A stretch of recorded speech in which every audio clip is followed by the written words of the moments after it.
Sorry to say ఏమనుకోవద్దు దయచేసి.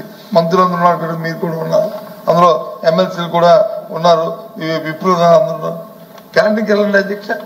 క్యాంటీన్లో ఎమ్మెల్యే క్యాంటీన్కి ఎమ్మెల్సీ క్యాంటీన్కి ఒకసారి మీరు పర్యవేక్షణ చేసిన తర్వాత మీరు చేయండి అధ్యక్ష. బాబు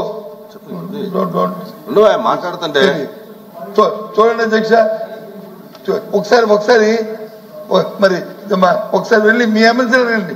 ఎమ్మెల్సీ ఒక్క వైసీపీ ఎమ్మెల్సీ కాదు, వైసీపీ ఎమ్మెల్సీతో పాటు కూటమి ఎమ్మెల్సీలు కూడా ఉన్నారు, అందరూ ఉన్నారు.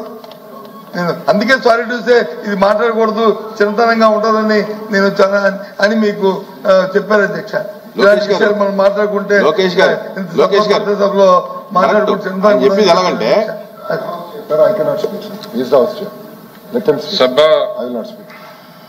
సభ దృష్టికి ఎల్ఓపి గారు కొన్ని విషయాలు తీసుకొచ్చారు. నాకైతే ఆశ్చర్యంగా ఉన్నాయి. నాకు తెలిసి this the same contractor who is supplying for coffee and tea and tiffin lunch there and here. There is no difference. నిజంగా చెప్తే నాకు కూడా అట్లాంటిది ఉందా అనేటువంటి ఒక అనుమానం వస్తుంది. డెఫినెట్ గా అట్లాంటిది ఉండదు. అది that something below the dignity. అందరూ కూడా టీడీపీ సభ్యులు కానివ్వండి, వైసీపీ సభ్యులు కాదు, 10 సార్లు తీసుకొచ్చారు. నేను సెక్రటరీకి పదే చెప్పాను, పదే చెప్పి తప్పండి, అక్కడ వేరే కాఫీ పెట్టడం, ఇక్కడ వేరే కాఫీ పెట్టడం, అక్కడ గ్రీన్ టీ పెట్టడం, ఇక్కడ పెట్టకపోవటం ఏముందంటే 2 కౌంటర్లు పెడితే అయిపోయేది కదా. అంటే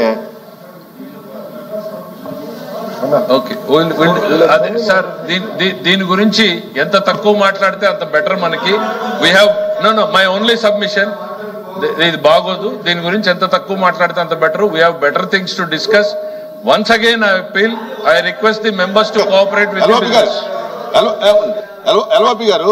ఇప్పుడు నా తాలూకా అభిప్రాయం ఏంటంటే, సరే ఇప్పుడు అందరూ కూడా ఈ జరిగినటువంటి సంఘటనల పట్ల నిరసనగానే ఉన్నారు కనుక ఈ టీ బ్రేక్లు ఎప్పుడో ఎఫ్ఎం గారు, మీరు, ఇంకా ఎవరైనా ఇంపార్టెంట్ మినిస్టర్స్ కానీ ఎవరైనా వచ్చి ఇక ముందు జరగకుండా మనం మాట్లాడాలి. ఇప్పుడు జరిగిన దానికి ఏం చేయాలని కూడా మనం ఒకసారి మాట్లాడుకుని దీన్ని క్లోజ్ చేస్తే బెటర్ ఏమో. ఈ రోజు బిజినెస్ లాస్ట్ రోజు కాబట్టి మనం బిజినెస్ ముందుకెళ్ళి బిల్స్ కూడా గవర్నమెంట్ బిల్స్ ఉన్నాయి, ముందుకెళ్తే బెటర్. అధ్యక్ష మీరు సభాపతిగా మీరు ఏది చెప్పినా మేము వచ్చి అంగీకరించాలి, కూడా. అందులో ఏ విధమైన ఈ విషయం ఇది మీకు సంబంధించింది. మీకు కొంత డెలికేసీ ఉంటుంది, మీకు కొన్ని ఇబ్బందులు ఉంటాయి, లేకపోతే బయట ప్రపంచానికి వచ్చి ఉంటుంది. కాబట్టి ముందు ఇష్యూని తమ దగ్గర తేల్చడానికి ముందు మాట్లాడిన తర్వాత దాన్ని సభ నడపండి. కావచ్చు గంట తర్వాత పెంచండి, మాకు అభ్యంతరం లేదు. కానీ